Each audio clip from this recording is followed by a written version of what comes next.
gente, boa tarde. Hoje nós temos mais uma live pela Comissão da Mulher Economista do Corecon de São Paulo e do Sindecom de São Paulo.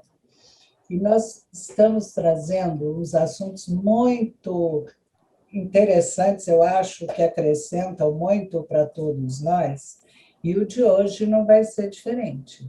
Nós teremos dois palestrantes de renome, de peso, e eles vão falar para a gente sobre a importância do processo orçamentário, o controle do cidadão em relação à arrecadação e os gastos do governo, como mostrará o papel dos economistas nesse processo. Então, a live, o tema dela é para ressaltar o papel da mulher na administração pública e no orçamento público municipal. Teremos os dois palestrantes. Primeiro, a doutora Marilene Mariottoni.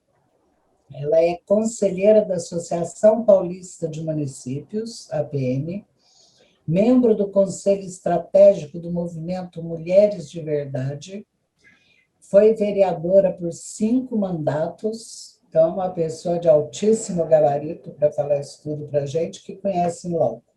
Presidente da Associação dos Vereadores, ex-presidente da Associação dos Vereadores do Estado de São Paulo. É ex, ou foi, ainda é? Eu fui 3 mandatos e a Associação das Vereadoras do Estado de São Paulo, a VESP. Só vereadoras. É que aqui estava presidente e eu não sabia se era agora.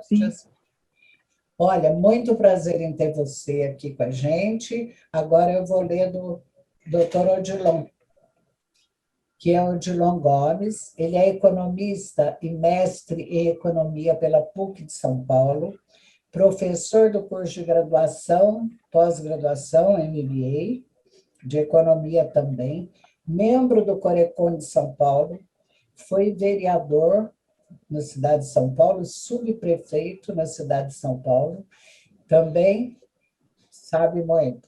Ex-presidente do Sindicato dos Economistas do Estado de São Paulo e membro do Conselho Federal de Economia. Muito boa tarde, Odilon. Eu tenho boa tarde, Nancy. Boa tarde a todos. Aqui com a gente. Vamos começar com a doutora Marilene e depois o doutor Odilon. Uma boa palestra para vocês. Muito obrigada. Eu quero cumprimentar a todos que estão nos honrando com a sua participação, com a sua presença online, não é? Muito importante. Quero cumprimentar a nossa querida conselheira do Corecon, Nancy Gorgulho Braga, que professora, doutora, foi a primeira mulher a presidir o Corecon São Paulo, e foi, inclusive, do Conselho Federal. Eu sei como isso é importante. Eu sou engenheira, mestre em engenharia pela USP, fiz especialização em docência no ensino superior, dei aula por aproximadamente 15 anos, fui coordenadora do curso de engenharia civil do IBMEC em Campinas, e tive essa alegria de ser vereadora por 5 mandatos seguidos em Mojimirim. É interessante, Nancy, é que eu fui a primeira mulher a presidir a entidade de classe em Mojimirim. Eu presidi a Associação de Engenheiros, Arquitetos e Agrônomos da região de Mojimirim. Fui a primeira mulher a presidir a Associação Brasileira de Engenheiros Civis, departamento do Estado de São Paulo. Fui a primeira mulher, éramos 2 na realidade, a fazermos parte, a primeira diretoria com mulheres da Federação de Associações de Engenharia, Arquitetura e Agronomia do Estado de São Paulo. E fui a primeira, nós nos elegemos, o Mojimirim foi criado em 1769, e em 1989 foi a primeira vez nós tivemos 3 mulheres vereadoras eleitas. Uma, infelizmente, faleceu no curso do mandato, a outra renunciou, somente eu fiquei 5 mandatos seguidos. Com um plano, a minha ideia sempre foi que nós, profissionais, temos que participar do nosso município, temos que fazer alguma coisa, porque gostamos do nosso município, e nós temos condições de realizar isso. Eu lembro, inclusive, que no primeiro mandato, minha preocupação era muito grande com os funcionários públicos municipais, que eu via que eles realizavam um grande trabalho, mas salários baixíssimos, e não havia incentivo, estímulo ao exercício de tão importante função. Então, nós fizemos uma reestruturação. E eu me lembro que, em 1990, eu fiz uma solicitação a todos os conselhos profissionais, CREA, CORECON, administração, etc. Vi, inclusive, que havia o Conselho de Relações Públicas, a todos os conselhos existentes. Fiz uma solicitação quais cargos devem ser preenchidos por profissionais da sua área, do seu conselho, fiscalizados pelo conselho. E obtive algumas respostas, inclusive relações públicas, que muitas vezes a gente vê entidades ou que for colocando, fulana ou fulano é nossas relações públicas, mas isso é uma atividade regulamentada. A pessoa precisa ser bacharel em relações públicas e ter o registro para ser efetivamente relações públicas.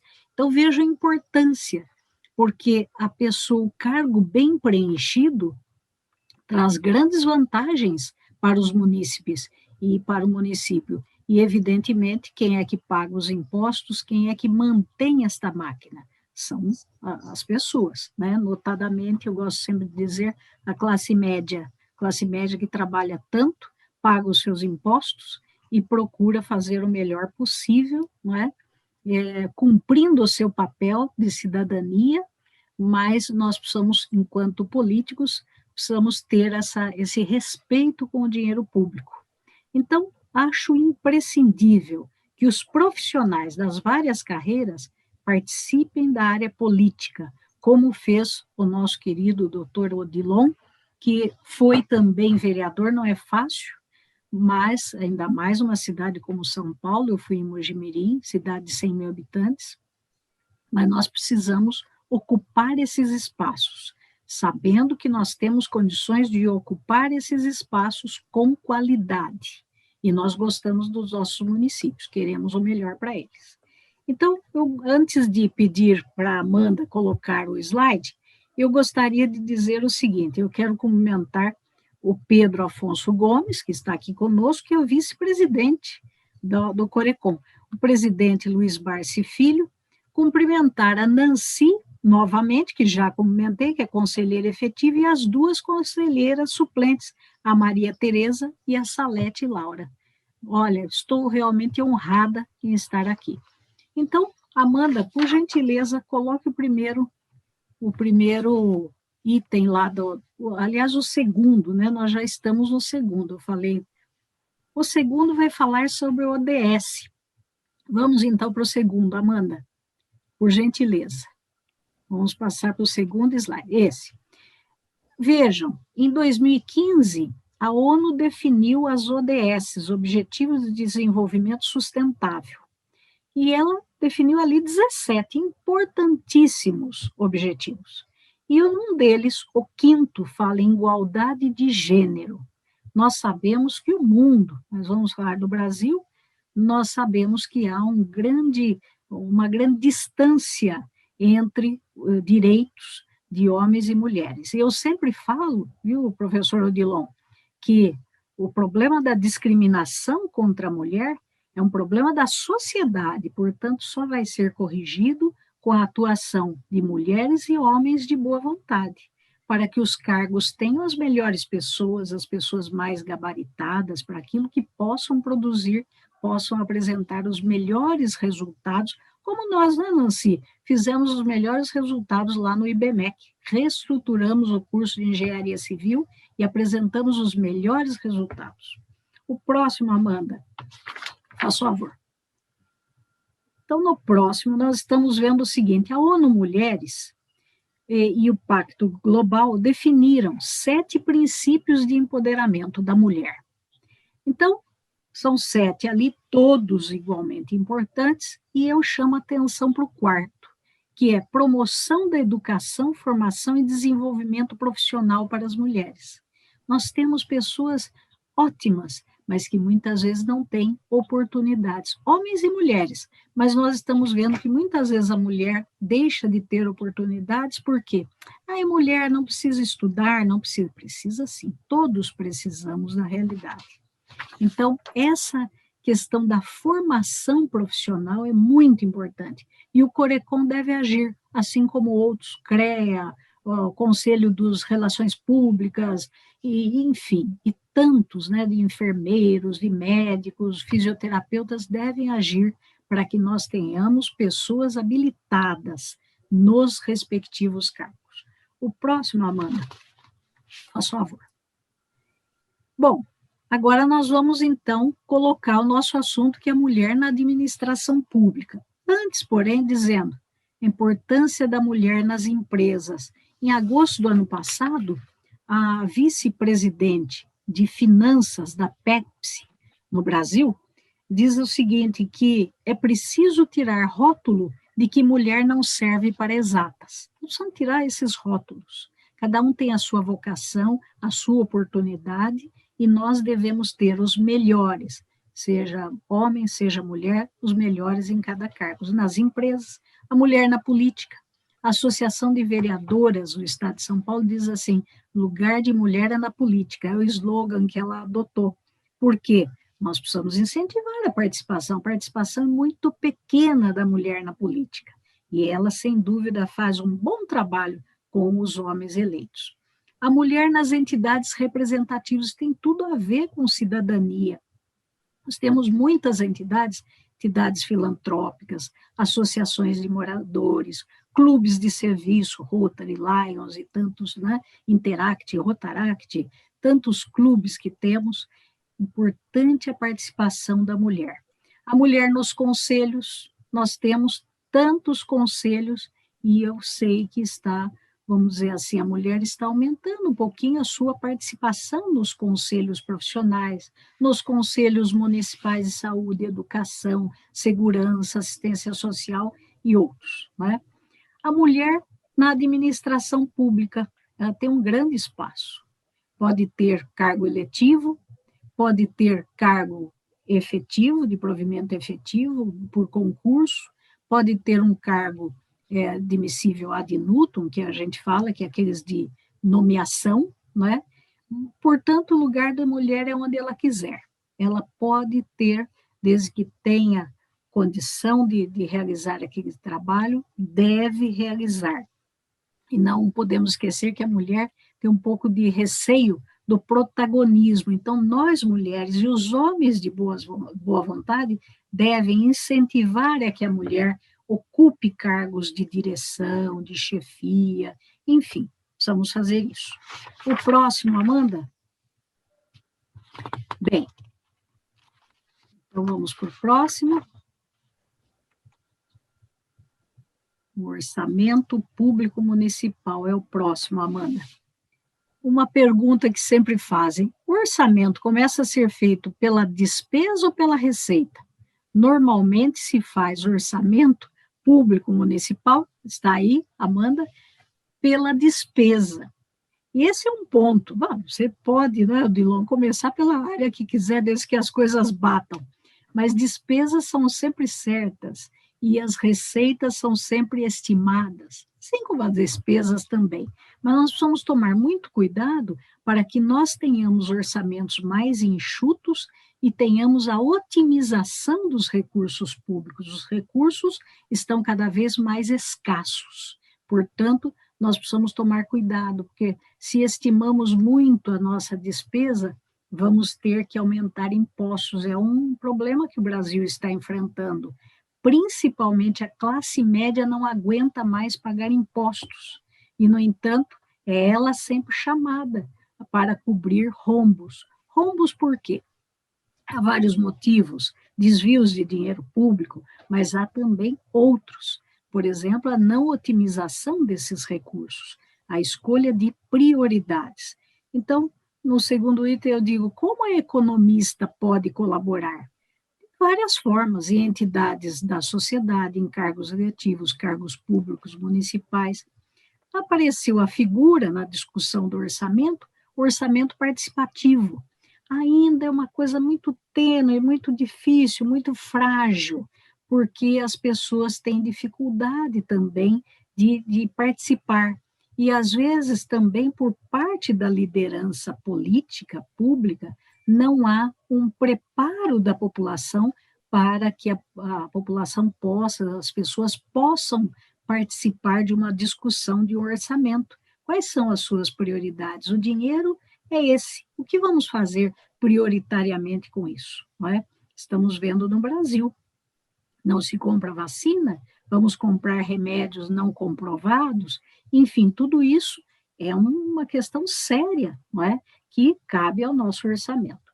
Nós temos, para terminar esse slide, o seguinte: as administrações têm um plano plurianual de investimentos, não é, para os 4 anos do mandato, tem uma lei de diretrizes orçamentárias que precisa estar em consonância com esse plurianual, a LDO, Lei de Diretrizes Orçamentárias, é anual, não é? Estipula o que vai ser aplicado naquele ano, dá todas as diretrizes para a LOA, Lei Orçamentária Anual. Então, essa lei orçamentária é muito importante, é uma peça-chave no planejamento, não é? E agora, finalmente, o próximo slide, Amanda, vamos para a questão das prioridades orçamentárias. Eu acho que se a Amanda conseguir, nós vamos ver melhor, mas enquanto ela consegue, eu vou concluir aqui. Prioridades orçamentárias, eu não falei exatamente na outra, é o próximo, aí. Muito bem, Amanda, obrigada. Discussão continuada das prioridades orçamentárias. Nós precisamos ter a discussão de tudo com mais transparência. Vocês já viram que muitas vezes, por exemplo, aquele auxílio emergencial que foi dado no ano passado, foi dito que uma série de militares receberam, etc. Não sei se está correto ou não, foi noticiado que não estava correto. Alguém viu a notícia de que, olha, 100 pessoas pegaram esse auxílio irregularmente, 100 devolveram esse. Então, nós não vemos isso. Essa transparência, essa conversa franca com a população precisa haver, não é? Nós precisamos ter um acompanhamento da execução das despesas, por isso que eu acho que as entidades representativas da sociedade são muito importantes. Elas precisam, associações de moradores, todas elas precisam acompanhar um pouco mais a execução. E aquela praça que estava prometida? E aquela compra de vacina? Por que houve um aumento no valor? Ou está correto porque não fizemos o planejamento correto, agora a compra da vacina com tantas pessoas saiu mais cara? Então, vejam, essas conversas é preciso que a própria população tenha. E de que forma? De forma organizada, junto às suas entidades representativas. Discussão geral da qualidade de gastos públicos. O Cristóvão Buarque, ex-senador da República, ex-reitor da Universidade de Brasília, dizia o seguinte, que o mau uso do dinheiro público não era só na questão de desvio, de corrupção, mas também na má escolha de prioridades. Se nós estamos numa situação gravíssima de saúde pública, não dá mais para ficarmos fazendo praças, pontes, são muito necessárias, mas nós precisamos ter essa franqueza com a população, olha, isso custa tanto, a população não tem nem ideia, né, do que vai ser. Quando eu assumi a presidência da Câmara Municipal de Mojimirim, eu fui a primeira mulher a presidir a Câmara, eu discutia tudo, nós temos que otimizar os gastos, porque, na realidade, é muito importante para nós que nós tenhamos o funcionamento perfeito de um legislativo, mas nós não podemos gastar mais do que seria razoável.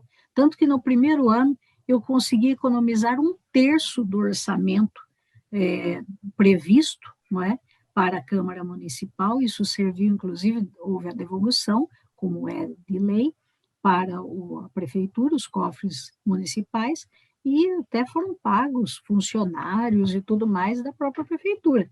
Então, veja como é importante que o agente público e a todos os funcionários entendam, nós vamos administrar o nosso município como devemos administrar a nossa casa. Quer dizer, só se gasta se houver o dinheiro, não se gasta antes, não é? E a outra, que já falei bastante, é a questão da transparência nos atos públicos. Nós precisamos ver quanto é que as coisas custam, discutir um pouco mais sobre essas questões. Inovação na administração pública. Quanto a gente vê, a administração pública tem muitos atos repetitivos e, no entanto, nós vemos uma coisa que eu encontrei quando eu era presidente, cada processo tinha um tipo de despacho, não é o mesmo? Nós vamos fazer igualmente, um despacho igual, até por uma questão de justiça, não é? Fala-se também, para concluir, eu termino aqui, sobre o compliance na administração pública, não é? Inclusive São Paulo já tem alguma coisa, lei anticorrupção, etc., mas parece que ainda falta alguma regulamentação. Então, vejam, como é importante, agora a Amanda pode tirar todos os slides, pode deixar já a tela com os participantes, pode tirar, Amanda, que já concluiu, obrigada. E como é importante que nós tenhamos a participação da mulher nestes assuntos, como é importante termos Corecon e outros conselhos fiscalizando para que tenhamos os melhores nos cargos públicos, não é? Então, tudo isso é um trabalho que, vamos dizer, nós mulheres temos condições de fazer. E devemos fazer sempre esse trabalho, como sempre gosto de frisar e repisar, junto com os homens de boa vontade. Infelizmente, Nancy, nós estamos numa marcha ré no Brasil, que somos o 5º país em feminicídio no mundo, não é? Então, mortes de mulheres, olha, nós estamos retroagindo, retrocedendo, isso não tem nada a ver, nós precisamos ir para frente, que tenhamos o bem-estar de homens e mulheres e homens, todos com bem-estar, não é? Para isso, precisamos trabalhar juntos. A mulher não pode ser discriminada. Precisamos ter os melhores nos cargos públicos. Isso foi uma pincelada, evidentemente o assunto é enorme, mas o grande especialista é o Odilon. Mas eu tenho comentado com o Odilon, como é triste que algumas pessoas sejam eleitas, tenham assim o voto de confiança da população e chegam lá, nem discutem o orçamento, não têm a menor ideia do que se trata e nem se interessam por fazer isso. Nós vimos a economista Eulália na live da semana passada, excelente, falando sobre os municípios. Nós tivemos por volta de 1.300 municípios no Brasil, o Brasil tem 5.570, são municípios com menos de 5.000 habitantes. Então, vejam, às vezes a gente vê na TV a indicação de uma série de escândalos nesses municípios. Então, nós precisamos ir em vários, já vimos, mas estou dizendo, olha, como seria mais tranquilo para a população, para as entidades representativas controlarem, terem um pouco mais de ideia, de conhecimento de como é gasto o seu dinheiro, o dinheiro da população. Muito obrigada, Nancy, muito obrigada a todos que estão aqui e estou à disposição para qualquer pergunta. Muito obrigada. Olha, alguém que está aí na plateia quer fazer alguma pergunta para a professora Marilene sobre esse tema, sem ser o Odilon? Bom, boa... Você pode fazer também, Odilon. Tá bom. Boa noite Obrigada, a todos. Boa noite. Queria primeiro dizer que é um prazer muito grande participar com a Nancy, Marilene, todos que estão presentes, o Pedro, nosso vice-presidente, e um tema de extrema importância, tá? Inclusive, parabéns aí para a Nancy ter escolhido esse tema do orçamento público, que é uma coisa... Desde que eu deixei de ser vereador, a primeira vez, eu no Conselho montei um grupo de acompanhamento do orçamento da cidade de São Paulo, e que eu acho que é uma discussão central do ponto de vista da... Acho não, é a discussão central do ponto de vista da cidadania. Então, um debate desse é fundamental para a sociedade. Inclusive, Marilene, muito bom aí o slogan, lugar da mulher é onde ela quer, é isso aí. Acho que nós temos que combater dia e noite o machismo. Eu falo com muita clareza, eu dou aula na FAAP, nas faculdades Oswaldo Cruz, os melhores alunos são as mulheres, muito mais organizada, dedicada. Eu falo isso na classe, não tem nem dúvida, tá certo? E hoje as mulheres ocupam lugares de extrema importância, desde a vice-presidente dos Estados Unidos até mulheres no Brasil, independente do partido, foi presidente da República, prefeita de São Paulo, de vários municípios, e ainda há um campo enorme para ser ocupado. E antes de colocar, eu só queria destacar duas questões. Eu estou vendo aqui duas amigas minhas, tá certo? A Margarete, inclusive, uma curiosidade, eu conheci a Margarete em Moscou, no encontro do movimento humanista, que tinha gente do mundo inteiro, e a Margarete era uma das principais lideranças aqui do Brasil. E aí eu não a conhecia, aí a gente se encontrou no corredor e começou a falar português. E a Lourdes trabalhou comigo, uma pessoa extremamente competente, quando eu fui vereador pelo segundo mandato, que eu fui 2 vezes. Então, eu queria, inclusive, cumprimentar a Salete, que está conselheira, e tem mais a Cristina, a Fernanda, tá certo? Mas a questão é essa, pessoal. Primeiro, a Marilene colocou uma questão fundamental. As pessoas desconhecem solenemente a questão orçamentária, inclusive os vereadores. A minha experiência foi, eu cheguei na Câmara e ninguém sabe nada de orçamento até hoje. Pouca gente se interessa, que é um problema gravíssimo para a sociedade brasileira, porque o orçamento é uma questão de cidadania. Nós é que pagamos tributos, sustentamos o poder público, pagamos salário, eu até... algumas experiências pessoais, quando as pessoas vinham me agradecer porque eu conseguia algum êxito lá na Câmara de Vereadores, eu falo, você não precisa me agradecer porque eu ganho para ser vereador, eu não estou fazendo favor para ninguém, tá certo? Nenhum político faz favor, deputado, seja lá quem for o presidente, ganha para ter aquele cargo, tá certo? O problema é que as pessoas acham que político no Brasil é para quebrar galho e fazer favor, e a questão do orçamento...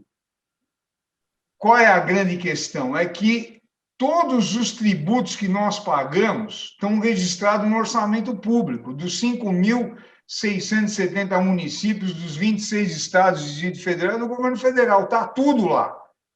Se você quiser saber de onde vêm as receitas, de todo o Brasil, está no orçamento dos municípios, estados e governo federal. E não pode ter uma despesa se não tiver aprovada no orçamento. Então, quem quer conhecer a realidade do seu município, do seu estado, estuda o orçamento público.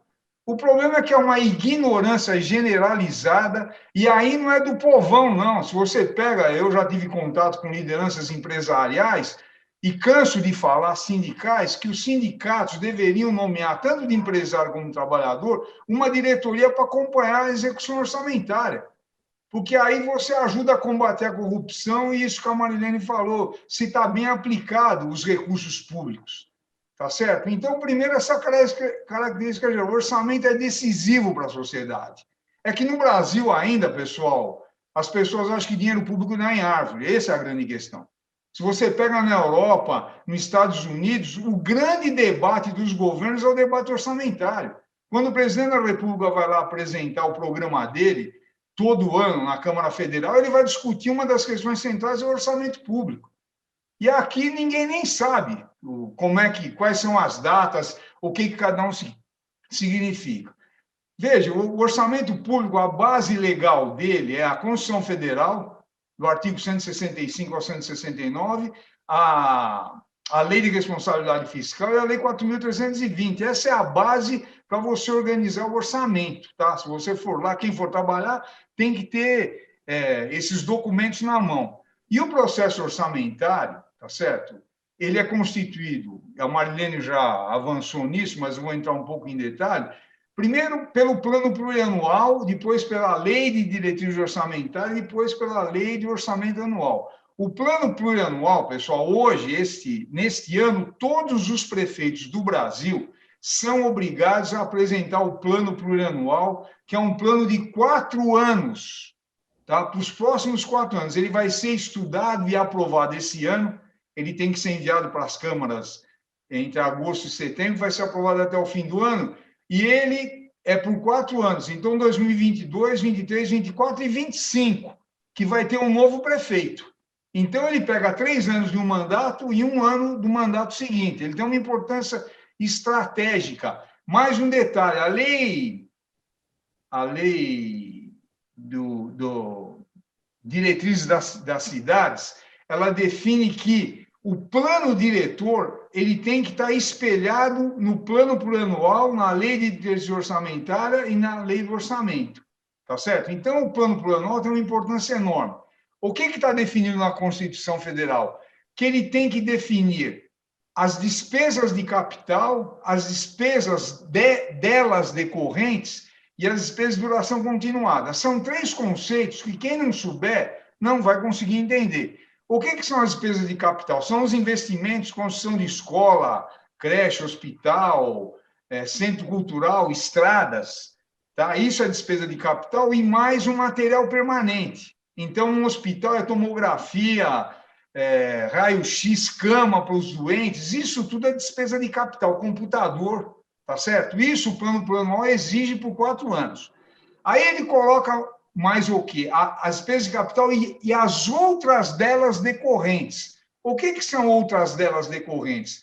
Por exemplo, você coloca lá no construir 10 creches no plano plurianual no município. Isso é despesa de capital, comprar lá computador, fogão, tudo isso, tá? Aí, quais são as despesas decorrentes? É a contratação de professoras, diretora, o pessoal da merenda, tá certo? Veja, você tem que computar todas as despesas que vão decorrer da construção de uma escola, de uma creche, de um hospital. Porque muitas vezes você vê na imprensa, lá no município, construíram uma escola e ela está lá parada porque não tem dinheiro para contratar professor. Então, o plano plurianual prevê isso. Além dos investimentos, as despesas decorrentes. Por exemplo, você constrói um hospital, depois que ele está pronto, precisa contratar médico, enfermeira, pessoal de limpeza, comprar remédio. Isso são as despesas decorrentes daquele novo equipamento. E, finalmente, as despesas de caráter continuado. É o que já tem no município. Então, por exemplo, o município de São Paulo tem milhares de escolas. No plano plurianual, tem que estar lá quanto que vai gastar para manter em funcionamento essas escolas. O que eu chamo a atenção é o seguinte: o plano plurianual tem uma importância decisiva e pouca gente conhece, inclusive entre os vereadores. E aí eu repito, o movimento sindical, seja de trabalhador, de empresário, tem que acompanhar, os conselhos têm que acompanhar. Inclusive, eu tenho discutido muito isso com o Pedro e com outros conselheiros, da gente acompanhar, inclusive já falei com a Salete também, da gente disseminar pelo interior de São Paulo a necessidade de acompanhar. E eu acho que a Marilena pode dar um apoio para a gente importante aí, a Nancy, da gente implantar esse tipo de acompanhamento, que é um trabalho de médio e longo prazo, é uma questão cultural.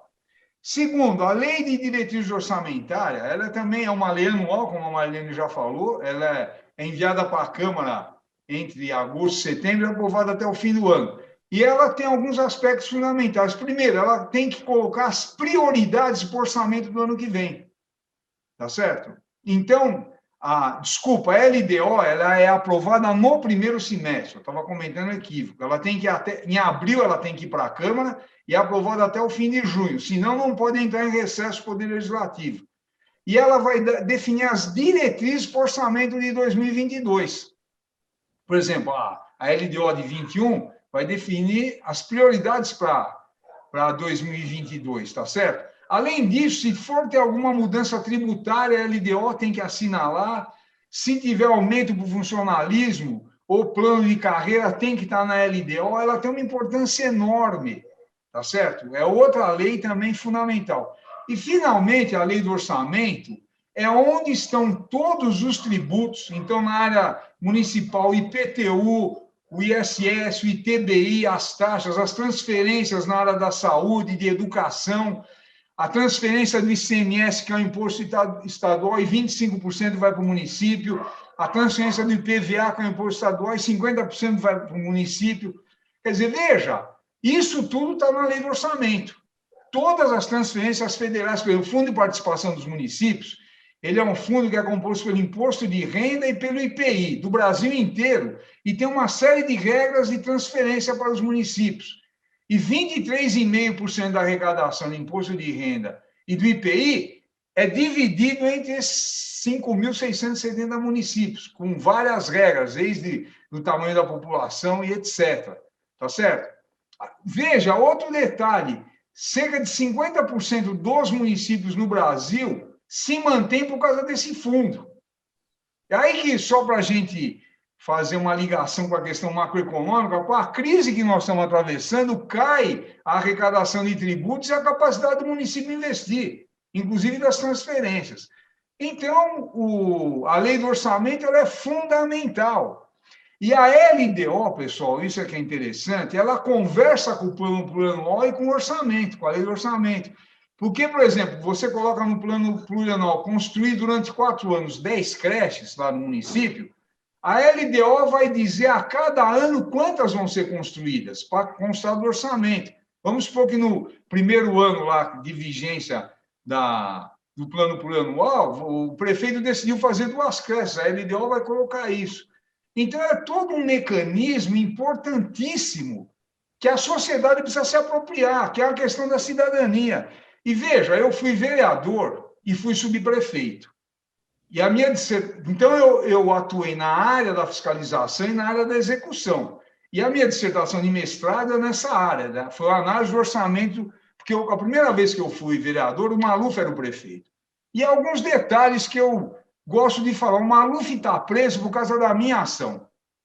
Tá certo? Por quê? Porque não é o meu gabinete, eu contratei profissionais de alta qualidade e eles analisavam permanentemente o orçamento. E nós pegamos superfaturamento do túnel Ayrton Senna, da Avenida Águas Espraiadas, e aí eu entrei no Ministério Público. E a imprensa só fala do Ministério Público. Não fala de quem fez a pesquisa, no orçamento identificou. Uma outra questão, o Maluf, quando ele assumiu, ele queria mudar o Palácio das Indústrias, a sede do governo, o Palácio das Indústrias, no Parque Dom Pedro, para Berrini. Ele ia gastar dezenas de milhões de dólares de aluguel. Aí eu entrei na justiça e com uma ação popular, e o juiz impediu. Eu até falava, o que a cidade economizou dava para pagar os 4 anos do salário dos vereadores. Como a Marilene até já relatou aí, a ação dela fez o município economizar dinheiro. Então, eu vejo, o legislativo tem um papel decisivo.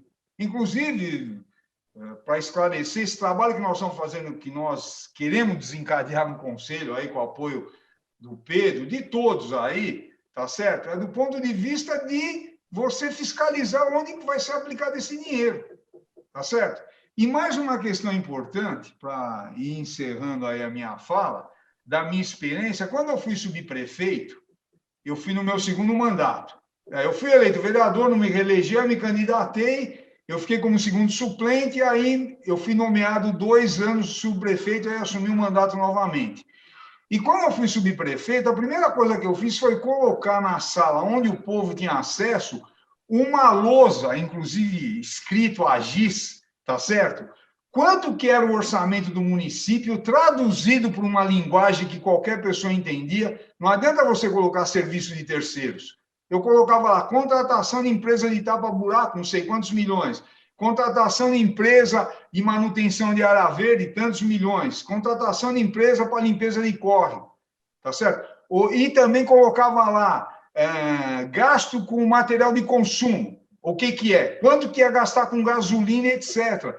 Isso aí qualquer pessoa entendia. Eu fazia um balanço mensal e distribuía para todo mundo, tá certo? Veja, isso facilita a tua vida, tá certo? Porque a transparência, primeiro que é obrigação da gente, inclusive a lei de responsabilidade fiscal coloca claramente que você tem que ser o máximo de transparência possível. Inclusive a lei de responsabilidade fiscal coloca que hoje a execução orçamentária tem que ser em tempo real. Quando você empenha uma verba, já tem que estar lá no site da prefeitura. Então, o que eu quero dizer é que tem as leis, elas têm um aparato que a sociedade desconhece. E aí, só para concluir, quando eu fui vereador pela 2ª vez, eu fiz um projeto de lei que obrigava e obriga hoje na cidade de São Paulo todas as subprefeituras a ter aquele quadro que eu coloquei no Jabaquara. E mais, eu aprovei também que a execução orçamentária tinha que estar no site da prefeitura, oficialmente. Tá certo? Então, veja, o que eu quero dizer, e aí eu quero falar para a Marlene, parabenizá-la pela atuação como vereadora, e eu tenho a maior honra de ter sido vereador. Eu falo para os meus alunos, vocês têm que ser político, porque, veja, no Brasil, político, uma parte expressiva é malandragem, mas não são todos, e nós temos que colocar gente séria nessa área, tá certo? Então, eu incentivo meus alunos a participar da política e se candidatar para que a gente possa ir mudando o país é riquíssimo. O problema é que o dinheiro é muito mal usado, porque a sociedade nós somos um país ainda que não tem senso de cidadania. Então, são essas as questões aí iniciais, não sei se eu falei demais, mas é isso aí, muito obrigado pela atenção. Tá? Obrigada. Alguém gostaria de fazer alguma pergunta para o professor Odilon? Eu gostaria, se me permite, até aproveitando a oportunidade para, inclusive, divulgar o programa que a gente já tinha desde 2009, 2010, e depois foi abandonado, e que nós estamos retomando agora. Já na época, 2009 e 2010, nós desenvolvemos dois programas, um chamado Economistas nas Prefeituras, e outro, Economistas nas Câmaras Municipais. A ideia do Economistas nas Prefeituras era o seguinte: quando se faz o planejamento municipal, ou qualquer planejamento que envolva também benefícios para a sociedade, a questão pode ser contábil, mas ela é mais do que contábil. Ela, na verdade, é indutora do desenvolvimento. O orçamento público ele pode ser indutor do desenvolvimento. Eu estive há uns 2 anos, cerca de 2 anos, na Prefeitura de São Paulo, junto ao secretário de Gestão, em função de um concurso de economistas para a Prefeitura, e que foram aprovados 10 economistas, foi chamado 1, enquanto a Prefeitura chamou 72 contadores. Eu volto a dizer, não tenho nada contra os contadores, o serviço é essencial dos contadores. Fiz uma exposição rápida, eu e o professor Gilson, que também é conselheiro e é vice-presidente do Sindicato de Comunicação. Então, nós expusemos o seguinte: temos na cidade de São Paulo, e dou aqui o exemplo da cidade que conheço mais, salvo engano, 31 ou 32 subprefeituras, né, que eram as antigas administrações, 32 subprefeituras. Se a gente dividir a cidade de São Paulo por 32, como se fosse tudo igualzinho, nós teremos 400 mil pessoas por subprefeitura. 400 mil economistas. Ainda por esses dias, eu discutia com o presidente Barsi a questão da pandemia e das questões voltadas ao transporte das pessoas. Quando eu fui superintendente do Banco do Brasil, na Zona Leste, da Leste de São Paulo, e também peguei um pedaço da Grande São Paulo Leste, desculpa, Nancy, se estou me estendendo, mas é só para colocar o problema da forma mais correta. A gente fez um programa de desenvolvimento, começamos com os empresários, um programa de desenvolvimento da Zona Leste de São Paulo. A Zona Leste de São Paulo, para quem não sabe, tem mais de 3 milhões de habitantes e não tem atividade econômica para quase ninguém. É muito pouca atividade econômica, considerando a população que tem.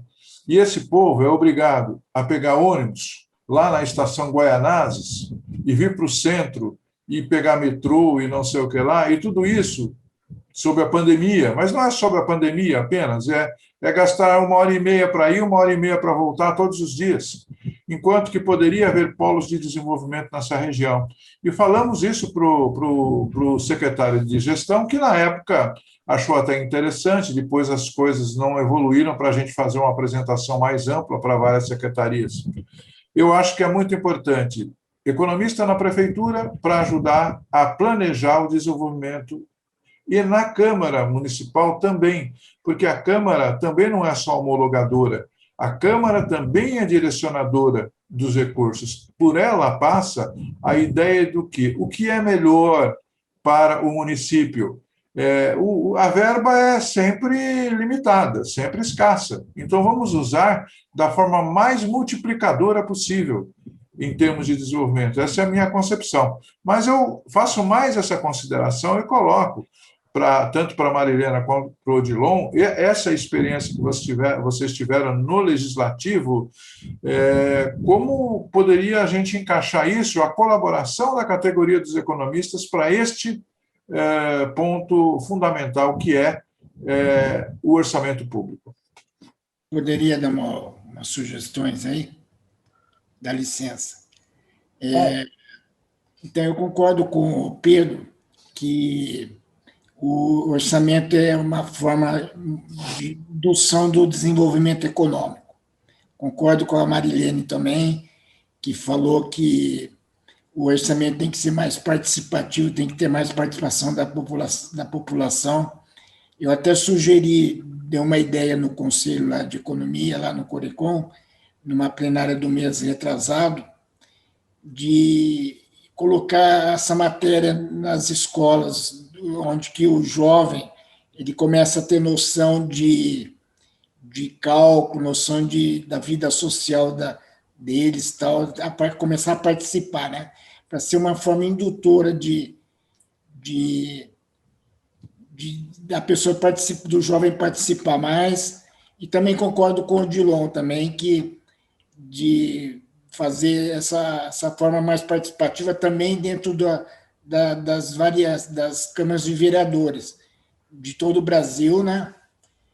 E tem mais uma ideia que eu vi também, a ex-diretora do Banco de Desenvolvimento Econômico, agora falando na Globo News, que vem bater com a ideia da Marilene também, né? De que a gente precisa gastar de forma melhor. Agora, na época da pandemia, a gente tem esse fundo emergencial, só que tem que ter receita para isso, né? E, no meu modo de ver, uma maneira da gente conseguir esses recursos é fazendo uma reforma administrativa, que nem foi citada aqui já, para a gente poder ajudar os mais necessitados aí, né? E cuidar, que nem a Marilene falou, do lado da despesa, né? Primeiro cuidar da despesa, para depois a gente ver onde vai ser gasto o dinheiro. Esse é o meu ponto de vista. Obrigado. Posso perguntar? Olha, Odilon, depois eu converso outra parte. Eu queria saber o seguinte: é a primeira vez que tem a obrigatoriedade do plano plurianual? Não, o plano plurianual já é da Constituição de 88. É da Constituição, mas agora você falou da obrigatoriedade pelos próximos 4 anos. É a primeira vez dessa obrigatoriedade?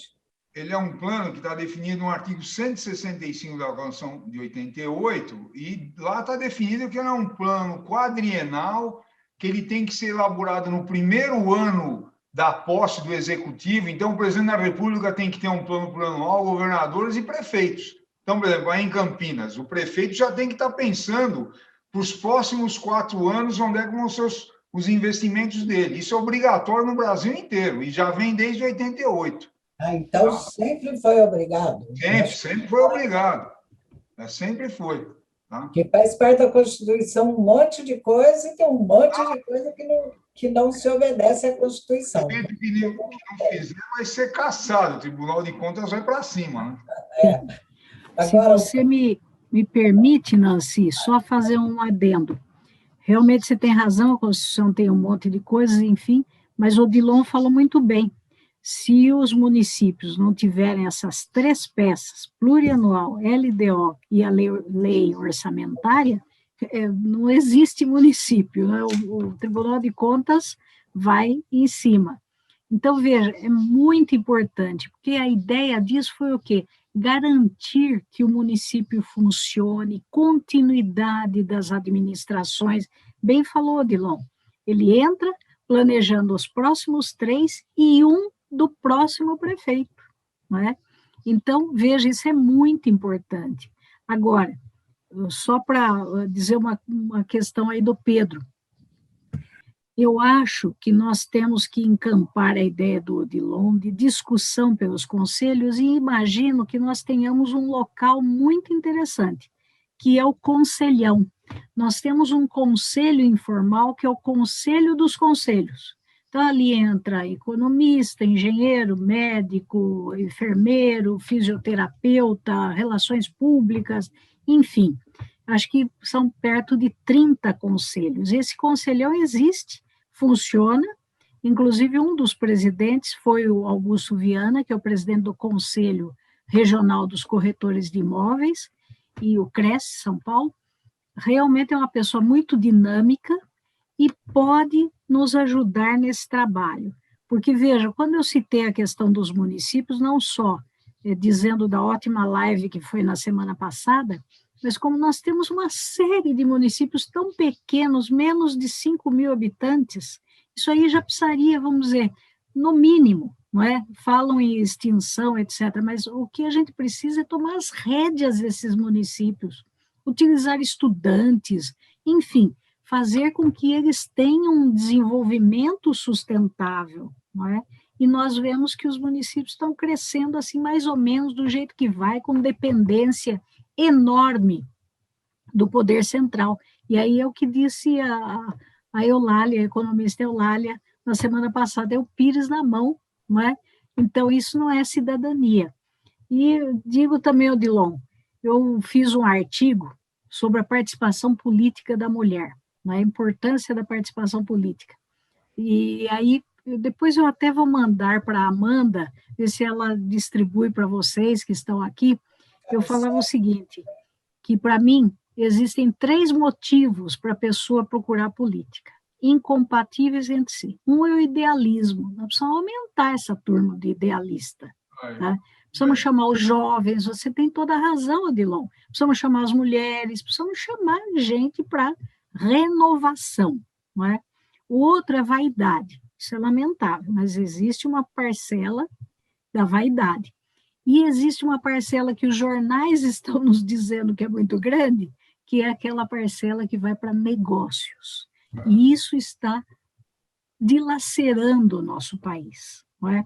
Eu, quando era presidente da Câmara, publicava também os balanços, etc., conforme a legislação.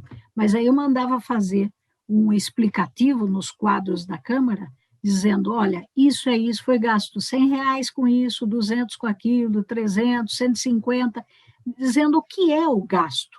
E não despesa assim, assado de terceiros, de não sei o quê, tudo bem. A legislação nós atendíamos, mas eu fazia um pouco mais, que a transparência, qualquer cidadão, e eu via muitos cidadãos indo à Câmara e paravam em frente ao quadro para olhar o nosso gasto, tá? Então, eu acho que essa relação tem que ser mais adulta, mais transparente, essa coisa do escondido não dá, por isso nós precisamos aumentar as pessoas com idealismo, e precisamos trazer os jovens para a política, porque eles têm condições. Mas fica essa sugestão, Pedro, de aproveitarmos o conselhão, porque se nós entusiasmarmos todos os conselhos profissionais, ou a maioria, pelo menos, a participarem, nós já garantiremos uma coisa, uma fiscalização desses cargos públicos exercidos por pessoas inabilitadas. Esse é um ponto muito importante, não é? Segundo, nós também temos a função social dos profissionais. Então, vamos exercer isso, não é? Fazendo um tipo de trabalho que interessa muito a nossa população. Enfim, eu acho que é um trabalho de médio e longo prazo, o professor Odilon falou muito bem, mas precisamos começar, não é? É possível, e contem comigo. Nancy, eu posso fazer um fecho, porque eu vou ter que dar aula daqui a pouco, tudo bem? Então, eu preciso encerrar, porque depois pode fazer. Mas então, rapidamente, o Pedro levantou uma questão importante, que é, inclusive, esse trabalho que a gente está desenvolvendo aí, você está acompanhando nesse lá, que a gente precisa implantar no Conselho, é o economista no Poder Executivo. E aí o Pedro levantou uma coisa que eu falo direto. Lógico que a gente não tem nada contra o contador, muito pelo contrário, o contador tem um papel importante. Agora, a formação do economista é que vai analisar o município está inserido no Brasil. Quem define a política macroeconômica não é o município, é o governo federal, política de juros, cambial e etc. E o município precisa ter um economista para saber se a economia vai crescer, quanto que pode aumentar a arrecadação, as transferências, etc. E conversar com os outros profissionais. É que no Brasil se perdeu essa visão de planejamento faz tempo, que é o nosso papel pela nossa formação. Então, eu concordo. E mais um detalhe que o Pedro levantou, a questão de o economista na Câmara Municipal, porque os vereadores podem fazer emendas no orçamento. Eles não podem criar despesa, mas podem remanejar recursos, tá certo? E, além de tudo, fiscalizar o orçamento. Então, eu queria acrescentar isso que a Marilene falou. Marilene, é muito importante. Você pode até ajudar a gente, Marilene, essa é a questão do conselhão. Marcar uma reunião, aí a gente vai lá, vê como é que faz. Tá, o Pedro pode ir junto lá com a gente para a gente poder articular mais conselhos, porque esse não é só um papel do Conselho de Economia, é de todos os conselhos, tá bom? Então, pessoal, queria agradecer a atenção aí, o convite, Nancy, que você fez, a Marilene, a todos, mandar um abraço para Margarete, tá, para Lourdes, e estamos aí na luta para melhorar o nosso país, as cidades, municípios, e também para que os economistas assumam mais o seu papel na administração pública, principalmente as mulheres. É fundamental, as mulheres estão cada vez mais empoderadas. Muito obrigado, pessoal. Boa noite, que eu tenho que ir, tá bom? Tá bom, muito obrigada. obrigada. Odilon, muito obrigada. Assiste o vídeo e ouve lá o que eu vou falar. Olha, primeiro eu quero falar para o Pedro Afonso, que é o meu presidente e meu vice. Ele é presidente do sindicato, onde eu sou da diretoria, e é o vice-presidente do Corecon. E eu não falei dele no começo, porque acho que estava já registrado aqui que ele ia sair para dar aula. Eu esqueci que hoje era mais cedo, porque às vezes ele entra, quando vai começando ele sai. Mas que bom que está aí, presidente e vice. Muito obrigada por tudo. Eu quero agradecer a Lourdes e a Margarete, que, olha, o Odilon não está aí, mas, de repente, a gente pode conversar para eu saber as áreas suas, que nós vamos ter muita coisa durante o ano aí, para poder fazer, que agora que eu estou na Comissão da Mulher Economista. Então, tem outras coisas para ver. Então, eu quero agradecer as coisas. Obrigada. Da mulher, quero agradecer à professora Marilene, que de tão boa vontade veio fazer, nada como conversar com quem tem experiência. Porque eu poderia falar sobre isso, mas o meu seria só teórico. Então, que eu já dei aula, a gente entra nessas coisas quando a gente está dando aula, mas seria teoria. Agora, quando você une a teoria à prática, é imbatível. E o Odilon também, conselheiro Odilon. O lugar da mulher é onde ela quiser. Eu acho isso. Eu até, o meu presidente vice aí, que eu falei, eu não concordo muito com o título. A mulher é discriminada? É. A mulher é assediada? É. A mulher é. Mas ela chega onde ela quiser. Haja vista Margaret Thatcher, haja vista a Angela Merkel. Sabe? Você vai driblando aqui, driblando ali, correndo lá. E ter paciência de ter jornada tripla, né? Mas eu acho que essa discriminação, a mulher querendo, ela chega. Basta querer. Depois, tal. Quero dizer o seguinte. Esse programa da economia nas prefeituras, Eu já fui conselheira do Corecon em 2006. E eu me lembro que eu acho que começou com o Antônio Luiz, depois foi com o presidente Pedro, quando ele foi, de ter economistas na prefeitura. Eu não quero polemizar nada, porque essa frase não é minha, mas eles falam que o contador vê o passado, o administrador vê o presente, o economista vê o futuro. Então, um economista na prefeitura, eu acho que seria fantástico. Depois, outra coisa, conscientização da população. Eu acho que agora que a população está começando a se conscientizar que o dinheiro público é dele. Porque fala dinheiro público, pensa que é do governo, das coisas. E eu acho esse papel muito importante, inclusive, de toda a população, de conscientização. E eu acho que deveria ser feito em colégios e escolas. Não só, porque uma live, olha, quantas pessoas nós temos na live, quantos vão assistir isso? Essa cidadania, o Pedro deve lembrar, o presidente e vice-presidente Pedro, a gente é tão amigo que é Pedro para lá, Pedro para cá. Desculpa, presidente. Mas quando eu fui conselheira, mas eu viajei quase que o estado de São Paulo inteiro, fazendo palestra. E eu lembro uma vez que eu fiz uma palestra, era longe. Quando acabou, todo mundo veio pedir autógrafo. Eu falei, gente, mas não sou nada, sabe? Eu sou só conselheira. Mas eles queriam autógrafo porque eles ficaram encantados com a profissão do economista e a responsabilidade do economista. Então, eu acho que, como parte dessa comissão da mulher economista, eu acho que isso é uma coisa que pode ir para o conselho depois do congresso virtual, infelizmente, mas é uma coisa que pode ir. E essa conscientização da população e da cidadania, que eu acho que isso é muito importante. Eu acho que a professora Marilene foi brilhante, o professor Odilon foi brilhante. Que bom que veio um homem junto, e é o primeiro homem. Semana que vem não, essa semana que a gente adiantou por causa do feriado, nós vamos ter um homem também, junto com a mulher. Mas eu acho que nós estamos dando os passos. Está de tartaruga? Tá. Né? A tartaruga também chega lá, entendeu? Se nossos netos tiverem já essa consciência, que eu costumo falar o seguinte, o Brasil só tem 500 anos, 521 agora, né? Então, está criança ainda, mas com pessoas de bem e do bem, chegaremos lá.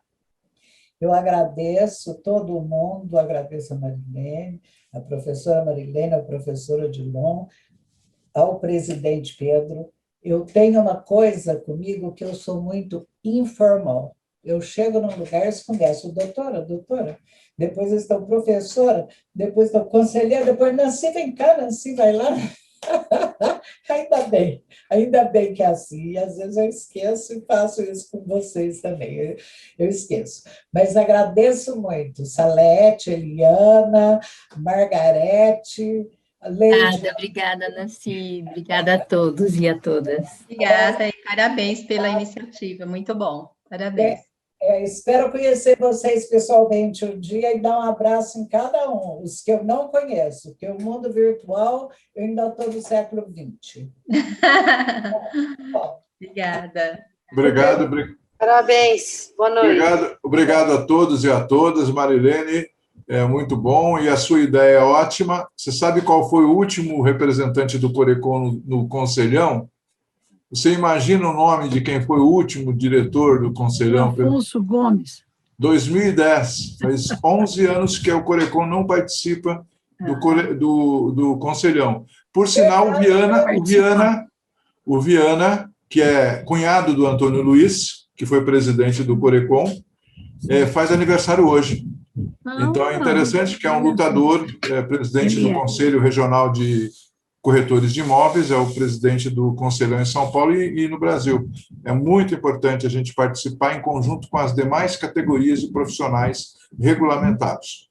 E vamos tentar ativar isso, sim. Muito boa ideia. Muito obrigado a todos e a todas, Nancy, Salete, Lourdes, Ladi, Margarete, Renato, Eliana e quem mais? Tem os fones do Celso, mas a fone do Celso é só step ali, né, Nancy?